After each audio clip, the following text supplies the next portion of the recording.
ఒక మందిరము కట్టాలి. నేనంటూ దేవునికి, నేను మనుషుడినైనా నాకే ఇంత మంచి నివాస స్థలము నాకుంటే నా దేవుని మందిరం అంతకంటే గొప్పగా నేను కట్టాలి, నేను నా దేవుని కొరకు పనిచేయాలని ఆసక్తితో ప్రియులారా నాతానుతో మాట్లాడుతున్నాడు దావీదు. అప్పుడు దావీదుతో నాతాను అంటాడు, నీ మనసులో ఏదుందో అది నువ్వు మందిరమును కట్టు. నీ మనసులో ఏదైతే ఆలోచన ఉందో ఆ ఆలోచన నెరవేర్చమని ప్రియులారా నాతాను దావీదుతో చెప్పాడు. వెంటనే దావీదు చేద్దాం అనుకున్నాడు. కానీ దేవుడు అన్నాడు, నీ చేత కాదు కానీ నేను మందిరం కట్టించుకునేది నీ కుమారుడైన సొలొమోనుతో నేను కట్టించుకుంటానన్నాడు. అలాగన్నప్పుడు మనమైతే అనుకుంటాం, అమ్మయ్య మనం కదంట మన పెద్ద కడతాడంటే చూద్దామని అనుకుంటాం. అయినా దావీదు దేవుని మందిరము కట్టడానికి ప్రియులారా 2 లక్షల మణుగుల బంగారమును, 2 లక్షల మణుగుల బంగారు ద్రవమును, లెక్కకు విస్తారమైనటువంటి ఇనుమును, లెక్కలేనంత ఇత్తడిని, లెక్కలేనంత రాగిని సమకూర్చి, తనకు అవకాశం లేకపోయినా ఒకవేళ నేను చనిపోయినా నా కొడుకు కట్టే మందిరములో కూడా నా బ్రతుకులో నా దేవుడు చేసిన మేలును బట్టి నేను కూడా దేవునికి ఏదో ఒకటి చేయాలని ఆసక్తి దావీదులో ఉంది.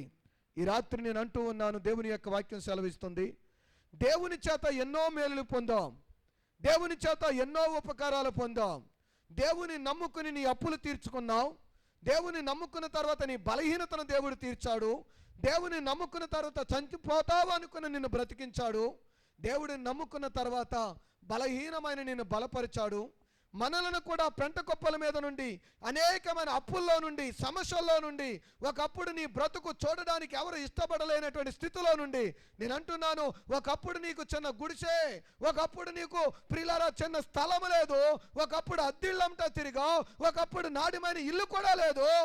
కానీ ఇదే ఈ రాత్రి దేవుని మందిరంలో ఉన్న నీకు దేవుడు ఒక మంచి నివాస స్థలం ఇచ్చాడు, ఉండడానికి మంచి స్థలం ఇచ్చాడు, మంచి ఇల్లు కట్టుకున్నాం. నేను అంటున్నాను, దేవుడి కోసం ఏదన్నా చేశానని గుండెల మీద చేసి చెప్పగలవా? దేవుడి కోసం నేను ఏదైనా చేశాను, దేవుడు నాకు ఇంత మేలు చేశాడు కాబట్టి, ఇంత ఉపకారం చేశాడు కాబట్టి నేను వెళుతున్న మందిరములో, నేను ఉంటున్న మందిరములో, దేవుడు నన్ను ఆశీర్వదించిన మందిరములో దేవుని దగ్గరికి వెళ్తున్న నేను దేవుని మందిరములో ఒక స్తంభములా నేను ఉండాలనుకోవాలి. ఎందుకంటే దేవుడు అంటాడు, నీ పిల్లలు దేవుని మందిరములో ఒలివ మొక్కల వలె ఉండాలన్నాడు. దేవుని మందిరములో స్తంభములని ఎందుకంటామంటే స్తంభం ఉంటేనే పైన ఉన్నదంతా కూడా ఆగుతుంది. ఈ రాత్రి దేవుని మాటలు వింటున్న నా ప్రియమైన తల్లి, నా ప్రియమైన సహోదరుడా, ఈ రాత్రి నిన్ను నువ్వు జ్ఞాపకం చేసుకో. దావీదు అంటాడు, గొర్రెలు కాసుకునే నా బ్రతుకుని తీసుకొచ్చి దేవుడు ఈ రోజున తినటానికి లేక అడవులో ఎండకెండి వానకి తడిచి ఆ గొర్రెల మధ్య, సింహాల మధ్య, పాముల మధ్యన బతికే నాకు ఇంత మంచి స్థానము దేవుడిచ్చాడంటే ఆయన కోసం నేను ఏదో ఒకటి చేయాలి. నేను ఎంత మంచి నివాసం కలిగి ఉంటున్నానో నా దేవుని కొరకు కూడా నేను అంత ప్రయాసపడాలనేటువంటి ఆశ దావీదుకుంది. ఈ రాత్రి బైబిల్ సెలవిస్తుంది, ఎవరు నన్ను ఘనపరుస్తారో నేను కూడా వారిని ఘనపరుస్తానని దేవుడు సెలవిస్తున్నాడు. ఈ రాత్రి దేవుని మాటలు వింటున్న నా ప్రియమైన తల్లి, నా ప్రియమైన సహోదరుడా, ఒకవేళ ఈ రాత్రి దేవుడు నీతోటే సూటిగా మాట్లాడుతున్నాడు. ఈ రాత్రి దేవుని వాక్యం సెలవిస్తుంది, దేవుని మందిరం అంటే చాలా మంది అనుకుంటారు ఆసామస్య అనుకుంటారు, దేవుని మందిరానికి వెళ్దామంటే ఖాళీ లేదనుకుంటారు, దేవుని మందిరానికి వెళ్ళాలంటే పని ఉందంటారు, దేవుని మందిరానికి వెళ్ళాలంటే నా పని ఎక్కువగా ఉంది, ఆ పని అయిపోయిన తర్వాత వెళ్దామంటారు. ఈరోజు నా దావీదు లాంటి మనసు నీకుందా? కీర్తన గ్రంథం 42వ కీర్తనలో దావీదుకున్న మనసు ఏంటో తెలుసా? దుప్పి నీటి వాగుల కొరకు ఆశపడినట్లుగా దేవా నా ప్రాణము నీ కొరకు ఆశపడుతుందంటండి. దేవునికి స్తోత్ర. ఎంతమందికి ఉంది అటువంటి ఆశ? ప్రతిరోజు నీ దగ్గరలో ఉన్న నీ మందిరానికి వెళ్ళాలని, ఆరాధన సమయానికి వెళ్ళాలని, ఉపవాస కూడికి అందరికంటే నేనే ముందుండాలని, ఆరాధనలో పాలు పంచుకోవాలంటే అందరికంటే ఒక అడుగు నాదే ముందుండాలి, నేనే దేవుని కొరకు పరిగెట్టాలి, దేవుని మీద ఆశపడినటువంటి వ్యక్తిగా ఎంతమంది దేవుని మందిరం కొరకు ఆసక్తి కలిగి ఉన్నారో ఈ రాత్రి ఆయన అంటున్నాడు, దుప్పి నీటి వాగుల కొరకు ఆశపడినట్లుగా నా ప్రాణము నీ కొరకు ఆశపడుతుంది.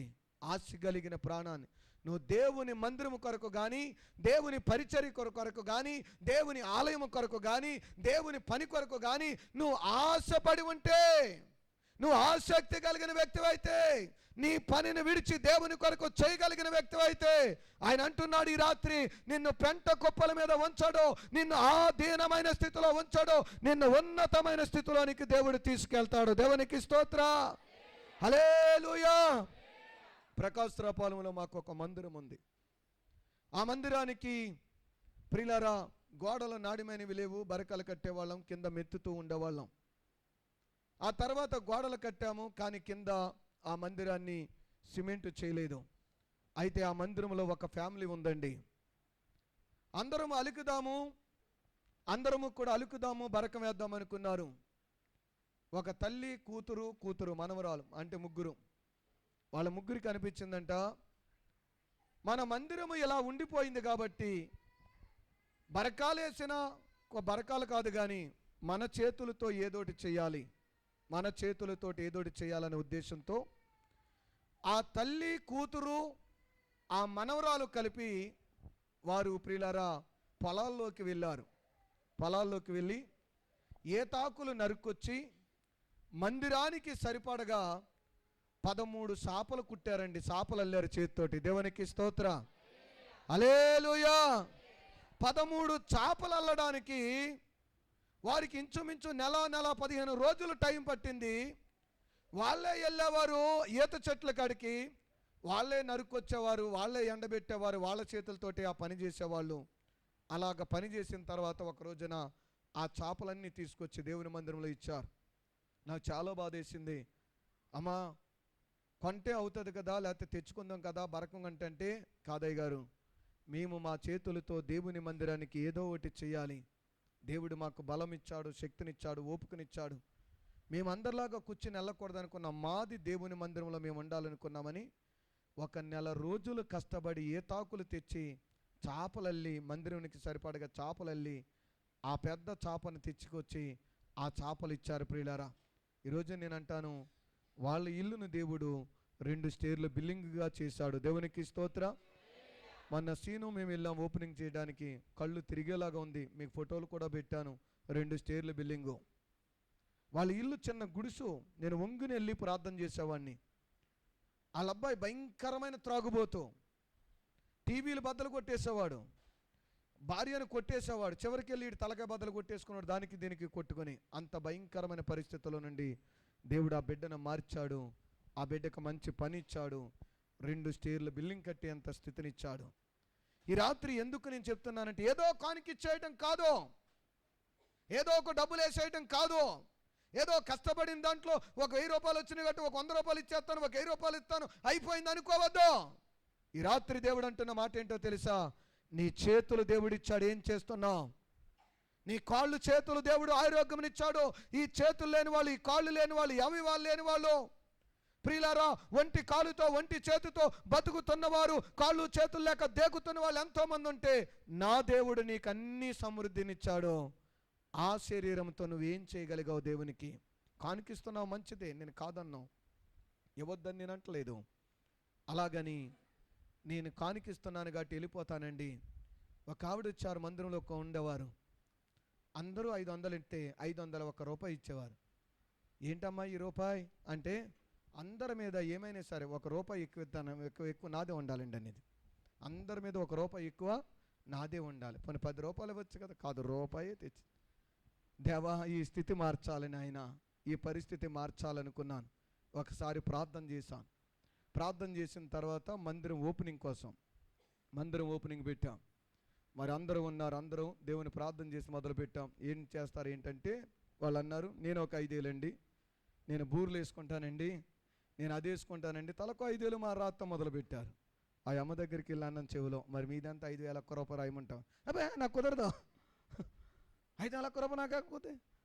అందరూ 500 ఇస్తే 1 రూపాయి ఇస్తాను తప్ప అందరు పెంచారని నేను పెంచను. దేవుని దగ్గర దేవుని మాటలు వింటున్న నా ప్రియమైన తల్లి, మనుషులను మెప్పించడానికి, మనుషుల దగ్గర ఘనత పొందడానికి, జనం చేయడానికి కాదు, నీ దేవుడికి అంటాడు. అందుకని దేవుడు మోషేతో హృదయపూర్వకముగా ఇచ్చిన వాని దగ్గర నువ్వు తీసుకోమన్నాడు. దేవునికి స్తోత్రం. ఏ పూర్వకంగా ఇవ్వాలి? హృదయపూర్వకంగా ఇవ్వాలి. అప్పుడు దేవుడు నువ్వు ఇచ్చిన దానికంటే రెట్టింపు ఇస్తాడు తప్ప, అంతేగాని ఎవరో ఇచ్చారు 100 కాబట్టి దాని మీద నేను ₹1 వేసి ఇస్తాను, నేనే ఎక్కువ ఇచ్చానని గొప్పలు చెప్పుకునే బ్రతుకులు మనకు ఉండకూడదు. గొప్పలు అనుకోవద్దు. దావీదంట